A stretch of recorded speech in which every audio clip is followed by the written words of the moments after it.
За сайн байцгаана уу.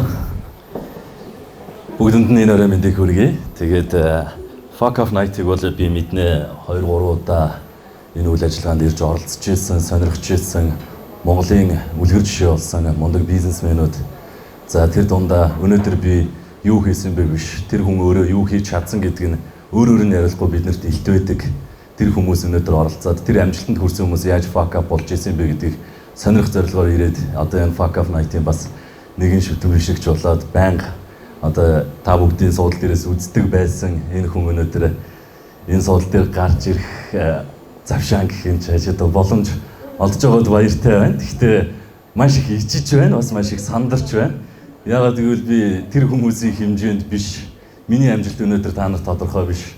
Зүгээр л та бүхэнтэй адилхан энэ сууж байгаа залуучуудтай адилхан бас нэгэн зүйлийг хийгээд бүтээж хэлсэн гэсэн зорилго урдаа тавьсан ийм л нэгэн залуу байгаа. Тийм болохоор би одоо өөрийнхөө fuck off-ыг танд яриад та бүхэн эндээс тийм сурна шүү гэж хэлж чадах тийм зүрх зориг надад алга. Гэхдээ ямар ч байсан мэдээж алдаа оноо гэдэг ямар ч амжилттай хүний хувьд байж л байдаг. Миний алдаа тэр хүмүүст байхгүй байсан баг. Тэгэхээр алдаа гэдэг талаас нь би харж та бүхэнд миний алдаа та бүхэнд бас битээ давтагдаасаа миний алдаанаас гарсан одоо гаргалгаа маань бас та бүхэнд хэрэг болоосоо гэдэг үүднээсээ энэ арга хэмжээ хүндэтгэж би орсон юм аа. Тэгээд fuck off-ийн хамт олонд баярлалаа. Мантхай баярлалаа нэ за орсон. Тэгээд чадаад ярья. За намайг Ойлов Дорж гэдэг. Би одоо 27 настай. За архитектор болон маркетер гэсэн хоёр мэргэжлийг суралцаад эзэмшээд тэргээрээ ажиллаад амьдраад цаашаа тэргээрээ бас хөгжих гээд хичээж яваа. Тэгээд бас нэгэн бизнес жижиг дундыг өөр дээрээ авчаад тэрийг хөгжүүлэх гээд явж байгаа залуу нэгэн жидүүчин хүн байгаа. Тэгээд жидүүчин гэдэг үг уул нь бол сайхан үг байсан. Одоо улс төрд ороо жоохон хочмоч болоо явчих шиг боллоо. Тэгээд би өөрөө урлагт дуртай, урлагт хайртай багасаа бас урлагийг сонирхдаг. Яг хажуугаар нас урлагийн ганц хоёр арга хэмжээ хийгээд явж идэг ийм хүн байгаа. За тэгээд ерөнхий бол өөрийнхөө талаар танилцуулчих. Ер нь бол 2008-аас 2017 он бол миний амьдралын хувьд бол цэвэр суралцах жил байлаа, өөрийгөө хөгжүүлэх жил байлаа. Гэхдээ би бол энэ болоогүй, цаашаа улам хөгжүүлнэ. Энэ бол дөнгөж миний эхний левел байлаа, нэгдүгээр левел. За тэгээд 2008 онд шинжлэх ухааны технологийн сургуулийн барилгын инженери архитектурын ангид архитектор гэдэг мэргэжлэр суралцж байх явцдаа FM-д би хөтлөгчөөр ажилд орох хүсэлтэй байсан. Яг манай сургуулийн хажууд соёлын төвөргөнд Зангат радио 105.5 гэдэг FM-д би анх гүйж ороод орж байсан. Тэгээд яг би өөрөө 10 жил байхдаа бас их хөдөлгөөнт хаана урлаг уран сайхан байна тэрэнд явж идэг бас нэг тийм юмны төрөнд гүөх гэдэг хүүхэд байсан. Тэгээд тэргээрээ 10 жил байхдаа үндэсний телевизэд одод студид Тамирын захирлын доор шинэ од гэдэг нэвтрүүлэг хөтэлдэг байсан. Тэгээд ерөнхийдөө нэг хөтлөгч гэдэг талаараа бас жоохон ойлголт авсан. Тэрэндээ жоохон бардаад FM хөтлөгчөөр анх орж байлаа. Тэгээд хөтлөгчөөр ороод явж байх хугацаанд би тэр FM-д маань соёлын төвөргөнд маань 99.3 105.5 гэдэг хоёр радио байгаад тэр хоёр радиод байдаг мундаг хоёр найруулагч, нэг нь 99.3-ийн найруулагч Зориго гэдэг ах байгаа. Нөгөөх нь болохоор Уугна гэдэг манай FM-ийн найруулагч. Энэ хоёр хүнээс суралцж агаад FM-ийн реклам хийдэг. FM-ийн найруулагч бол сурсан. Тэгээд FM-ийн реклам зал сурчлагаа хийгээд ингээд эхлэхээр надаар реклам хийх гээд маркетрууд ирнэ. Тэгээд нөхдүүдтэй надад санаа оноогоо ярина. Одоо ийм хийх чинь, ийм бизнес борлуулах гээд ийм төлөвлөгөөтэй ингэж ажиллаж байгаа. Энэ санаагаа хүмүүст яаж хүргэх үү гэдэг санаа оноогоо надад яриад эхлэнгүүт тэрэн дээр нь би өөрийнхөө санаа оноог хийж байгаа FM реклам хийдэг болоод за тэнгүүдээ маркетер гэдэг юм руу дурлаж эхэлсэн. Тэгээд маркетер гэдэг юм руу дурлаад ингээд явж байх хугацаанд телевизэд ажилладаг найз маань студ байгуулъя гэдэг санал тавиад оюутан байх хугацаанд бид хоёр студ байгуулад анх 50,000 төгрөгийн реклам хийчихэд бид хоёр 20 орно хувааж аваад бөөм баяр болж байсан. Нэг тийм үе байдаг. Тэгээд тэрнээс би өөрийгөө юу гэж ойлгож авсан бэ гэхээр би өөрийгөө амар маркетер гэж ойлгосон. Яагаад гэвэл би FM реклам хийж чаддаг, би телевизийн реклам хийж чаддаг, маркетинг гэдэг мэргэжлийг би зар сурчлагаар нь ойлгодог болсон цаг үедээ би өөрийгөө бол баг Монголын ямар ч компани бол намайг толгой дохиод авандаа гэдэг том толгойтой нэлээд том өөрийгөө үнэлсэн нөхөр явж байгаад студийнхаа ажиллаар явж байгаад студ маань уналтанд орж эхэлсэн. Тэгээд студид ажил орохгүй уналтанд ороод эхлэнгүүт миний бас хийсэн санаа нь юу вэ гэхээр нэг компанид би ажилд оръё. Маркетингаар орчих. Тэндээсээ би чамд реклам шийдээ те. Тэгээд би цалингаа авна, хоёулаа эндээс ингээ мөнгө аваад гоё явна гэдэг санаа оруулаад Наран гэдэг компанид анх орж байлаа. Наран группт болд захирал одол захирал хоёрын доор Наран Cosmetics компанид анх маркетингийн менежерээр бас л гойж хувьшиж явж байгаад орсон. За тэнд би 2 жил нүдүүлж явах хугацаанд юу ойлгосон бэ гэхээр маркетинг гэдэг зүйл юу гэдэг юм бэ гэдгийг ойлгосон. Би зүгээр өөрийгөө өнөөдөр зар сурчлагын салбарт ажилладгаараа өөрийгөө амар маркетинг гэж тодорхойлж ирсэн боловч жинхэнэ маркетинг гэдэг зүйлийг би тэнд ойлгосон. Эдийн засгийн тооцоолол, үндэслэл, бодлого боловсруулах, бизнес төлөвлөгөө гэдэг юмнууд юу байдаг юм бэ гэдгийг Монголын бас толгой болсон туршлагатай компаниудад ажилладаг тэр мундаг маркетеруудын доороос суралцаж ойлгоод мэдрээд явж байхдаа өөрийгөө голж эхэлсэн. Тэгээд тэрнээс хойш маркетингда би уламж шунсан. Тэгээд ер нь бол entertainment салбар миний давуу тал байсан ч гэсэн маркетингийн ухаанд бол би хаанаач болоогүй байна гэдэг үүднээсээ дахин суралцахаар би гараад маркетингийн сургууль сураад бизнес удирдлага маркетингийн чиглэлээр төгссөн. Тэгээд тэрнээс хойш яг олон төсөл хөтөлбөрүүд дээр ажиллаад яваад өөрийгөө туршлагажуулаад цаашгаа хөгжих ёстой байна гэдэг талаас туршлагажиж эхэлсэн. Туршлагажаад ажиллаад эхлэхээр мөнгө маань нэмэгдэж эхэлсэн. За тэгээд би хамт олонтой болсон. Олон чадварлаг хам багуудтай болж эхэлсэн. Маркетинг дээр ямар хүмүүс ажилладаг, юу хийж чаддаг тэр болгон хүмүүстэй нөхөрлөж найзалж эхэлсэн. Тэгээд ер нь бол маркетер гэдэг зүйлийг гүн ухаанд нь одоо ч гэсэн ойлгоогүй ч гэсэн өөрийнхөө хэмжээнд ямар ч байсан туршлага цуглуулад ажиллаад амьдраад явж байна. Тэгээд олон салбарт дахиад ажиллагаад эхлэхээр дахиад туршлагатай болоод дахиад мөнгөтэй болоод ингээд 2008-аас 17 онд бол би ерөнхийдөө нэг 30 гаруй төсөл дээр салбарын 30 гаруй төсөл дээр ажилласан байгаа.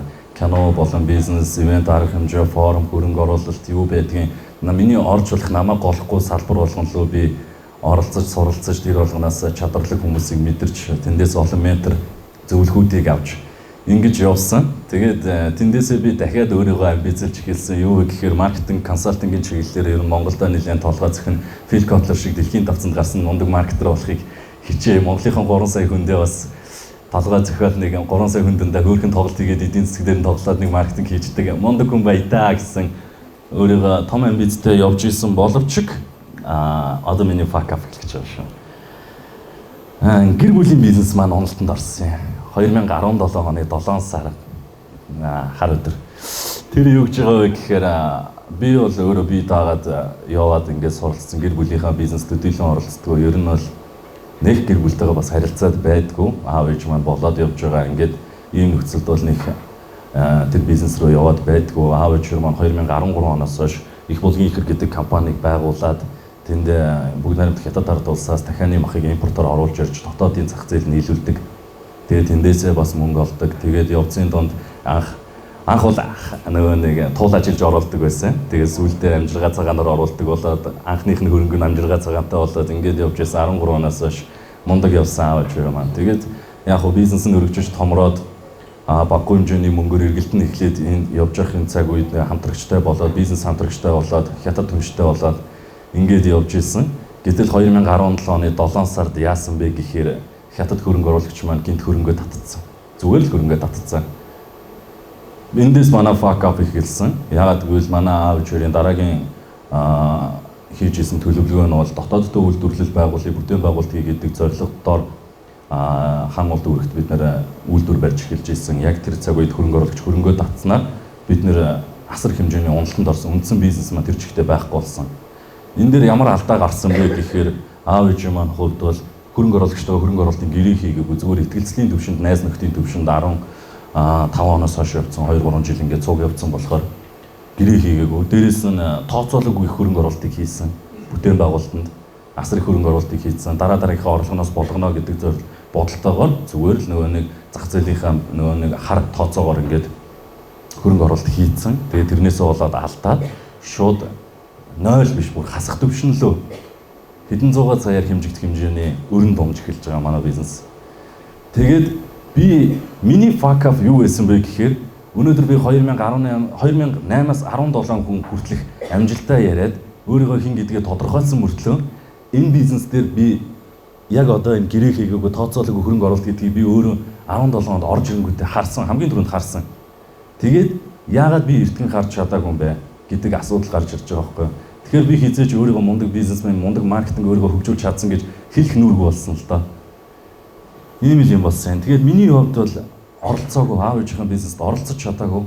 Энэ алдааг би төрүүлж харж чадаагүйг дээр би бол fuck up болсон. Өнөөдөр заавал тэр 2-300 сая төгрөгийн өрн дунагжиж, асуудалд оруулж бизнесээ бүр ийм хэмжээнд хүргэж би оролцож орж ирснээр би өөртөө бол маш их гутарсан сэтгэлээр онсон. Гэхдээ мэдээж амьдрч байгаа цаашаа хүн явах л ёстой, идэж явах л ёстой. Тийм болохоор бизнесээ яаж явуулах уу гэдэг бодлогыг баримталж эхлэе. Би өөрийнхөө ажиллаж байсан бүх төсөл хөтөлбөр бизнес студ бүх юмаа орхиод FM радио одоо юу гэсэн бүгдийг орхиод зөвхөн их булгийн ихэр гэдэг компанилоо төвлөрж эхлээд 2017 оны 7 сараас ажиллаж эхэлсэн юм аа. За тэгээд ажиллаж эхлэнгүүтээ би юу хийсэн бэ гэхээр төлөвлөгөө боловсруулж эхэлсэн. Төлөвлөгөө боловсруулахын тулд эхлээд нь би зах зээлээ судлах хэрэгтэй байлаа. 2017 оны 7 сараас эхлээд аав ээжийнхээ эрхэлдэг их булгийн ихэр компани маань махмахан бүтээгдэхүүн үйлдвэрлэлийн салбарт ажиллаж жижиг дунд үйлдвэрлэл болж эхэлж байгаа энэ цаг үед бол махмахан бүтээгдэхүүнийхээ зах зээл хүнсний үйлдвэрийн зах зээлийг би зайлшгүй судлах хэрэгтэй болж таарсан. Тийм болохоор 2017 оны 7 сараас би судалгаагаа хийгээд 18 оны 4 сар хүртэл би тасралтгүй 1 жил шахуутай хугацаанд би судалгааг би тасралтгүй хийсэн. Одоо төр засгийн байдал нь ямар байдгийг, санхүүжилт нь ямар гэдгийг стандарт норм дүрм бүх талаас нь судалсан. Судлаад би 2018 оны 4 сараас 5 сарын хооронд зайсанд би яг найзынхаа студ дээр 1 сар би гаралгүйгээр яг тэр төсөл цуглуулсан дата мэдээлэл бүх юм дээр ажиллаж байгаад 1 сарын турш би яг төслөө бичсэн. Тэр төсөл маань махмахан бүтээгдэхүүн дахин махмахан бүтээгдэхүүн боловсруулах тэгээд цаашдаа бол дараагийн том амбиц гадагшаа экспортод гаргах тийм төсөл байлаа. За яг одоо манай аав ээж хийсэн бүтээн байгуулалт нь юм байна. Одоо энд 100 тонны хөргүүр байгаа, офсо барьсан, хажууд нь төвшиглээд бас нэг бууз маань шийддэг жижиг үйлдвэр барьсан. Ер нь бол хөөрхөн университийн хэмжээнд аягүй мундаг явсан хүмүүс аахгүй. Би бол аав ээжээрээ бахархдаг. Тэгээд одоо би тэр төслийг хэрэгжүүлэхийн тулд явж байгаа. Тэгэхээр миний төсөл ямар төсөл байгаа вэ гэхээр бодит зах зээл стратеги дээр тулгуурлаад бодит юм дээр дүгнэлт хийгээд яаж гаргалгаагийн шинээр гаргаад гадагшаа экспортод гаргаж болох миний зорилго бол гадагшаа экспортод гаргах дотооддоо брэнд бүтээгдэхүүнийг үйлдвэрлэх гэдэг зорилго байгаа. Судалгаанд явж байхад бол яг Монгол 123 төрлийн мах боловсруулах үйлдвэр байгаа. Тэр үйлдвэрүүд яадаг вэ гэхээр ихэнх нь бол за гарын 13-нд багтах үйлдвэрүүд бол дотооддоо махан бүтээгдэхүүн үйлдвэрлэж нийлүүлдэг. Бусд нь бол ерөөсөө л бүгд найрамд хятад ард улс, Казахстан, Оросын улбаны улс руу мах гаргах зорилготой бусдын квотыг ашиглаж одоо дотооддоо мах чанар боловсруулаад дахиад гаргах юм зорилготой. Энэ бол бизнесийн зарчим биш байхаа гэж би бодож үзээд яг хоо тийм үйлдвэрлэгч манах байж болоод бусдын квотыг ашиглаж гаргаж боломж байгаа. Гэхдээ цэвэр бизнесийн зарчмаараа явах нь бол би дотооддоо брэндээ үүсгээд дотоодынхаа хэрэглэгч нарт таалагдаад дотооддоо хүмүүстэй хүрчээд дотоодоос зах зээл олдог болцсон, хөрөнгө оруулалт мөнгө олдог болцсон цагаас ахуулаад 1 жилийн дараагаас би экспортод гаргая гэдэг төлөвлөгөө байсан байгаа. Тэгээд тэр төлөвлөгөө маань юу вэ гэхээр олон улсад махан бүтээгдэхүүн хүнсний бүтээгдэхүүн гаргахад ялангуяа энэ мах гэдэг чинь өөр стратегийн түвшний хүнсний бүтээгдэхүүн. Тэгэхээр энэ махыг гаргахын тулд зайлшгүй олон улсын аюулгүй байдлыг чанарыг хангах шаардлагатай болж байгаа. Энэ чанарыг хангахын тулд бид нар яах ёстой вэ гэхээр мал маань бэлчээрийн мал байдаг, түүхийд маань бэлчээрийн мал.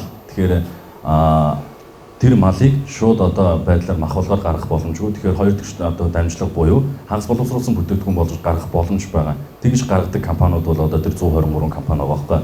Тэгэхээр тэгж гаргах боломжийг би арай өөрөөр яг стандарт нормынхын дагуу одоо HASP гэдэг технологиг нэвтрүүлээд HASP-ийн технологи чинь өөрөө 1 жилийн хугацаанд судлагддаг.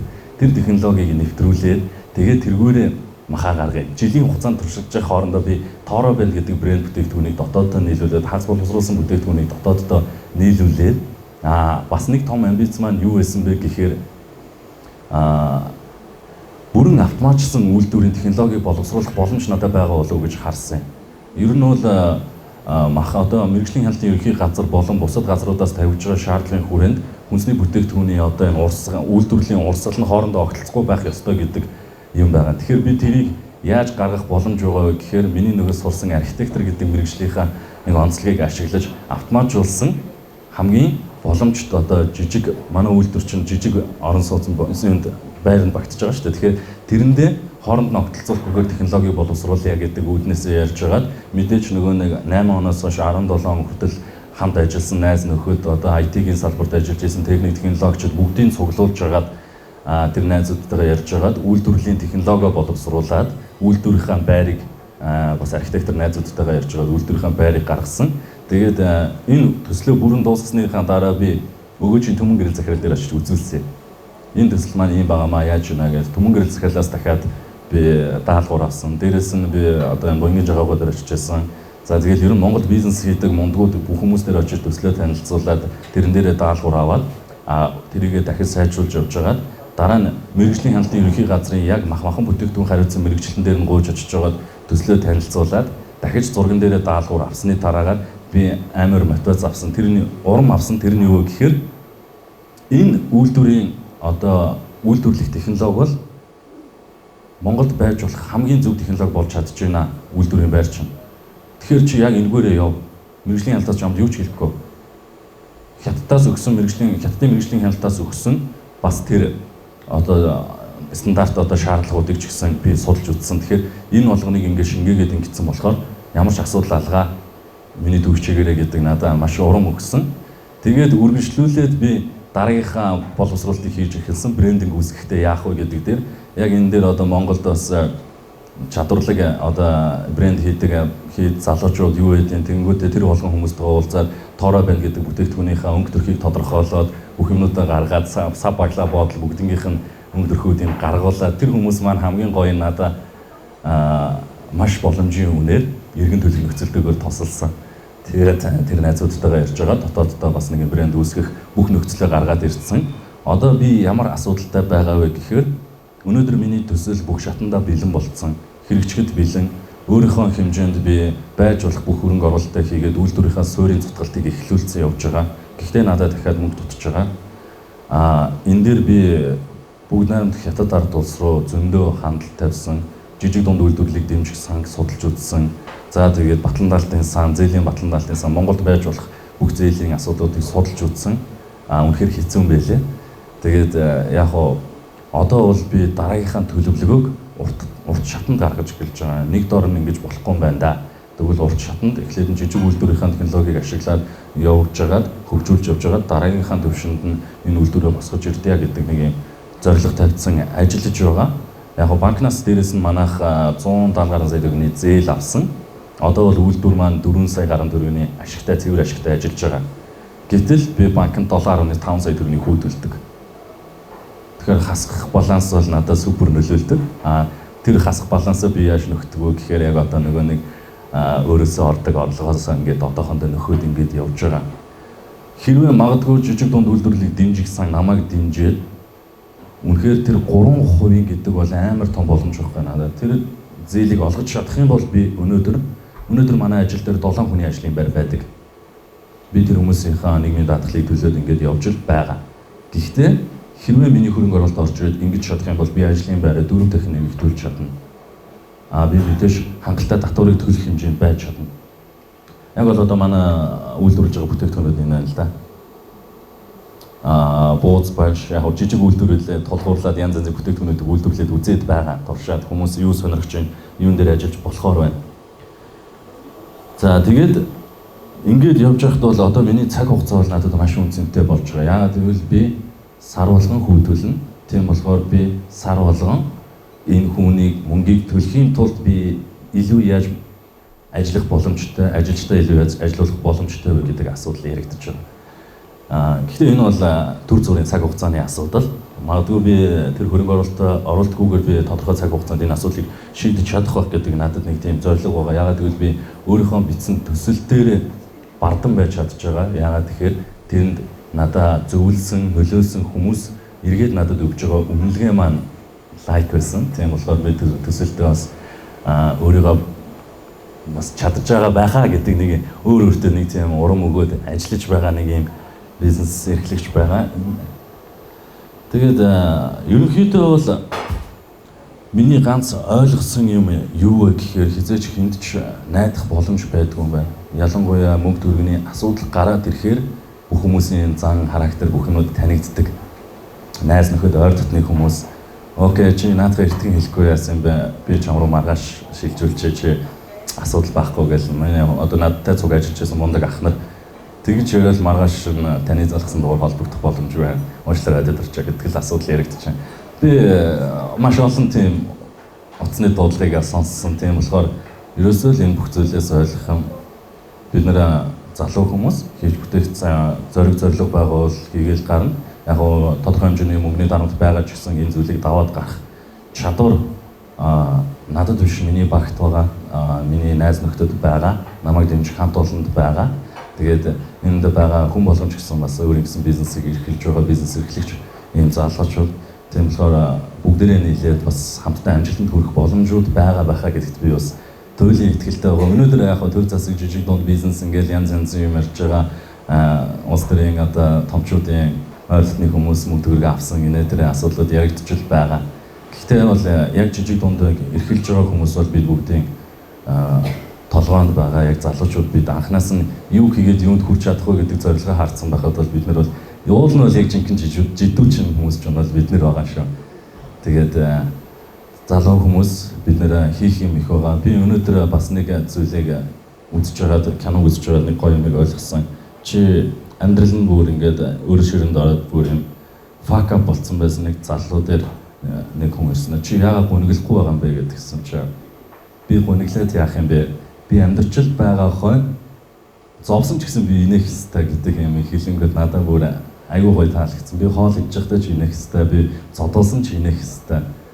Яагаад гэвэл би миний амьсгаа тасрах өдөр хүртэл би амьдарч байгаа тохиолдолд би хийж л байгаа гэдэг надад зорилго байгаа гэдэг тэр зүйлийг тэр кинонд ярьсан. Тэгэхээр би бүр тэр киног үзчихээд энийг би заавал өөрөө бас хэлэндэ гэж бодож ирсэн. Тэгээд ямар ч юм намайг сонсон та бүхэндээ баярлалаа. Миний хувьд бол нэг ийм л асуудалтай нэг юм fuck up-тай явж байгаа. Гэхдээ одоо бол энэ fuck up-ыг би төлөвлөгөө болгоо гаргачихсан. Даваагаа ингээд төлөвлөжчихсэн. Магадгүй 2020 он гэхэд бол би экспортод махаа гаргаад хүнсний бүтээгдэхүүнээ гаргаад Toro Band гэдэг брендийг магадгүй та ширэн дээрээ тавиад найз нөхдөдөө хэрэглээ сууж авах хаа гэдэгт итгэлтэй байна. Баярлалаа та бүхэндээ. За өөрөөр баярлалаа.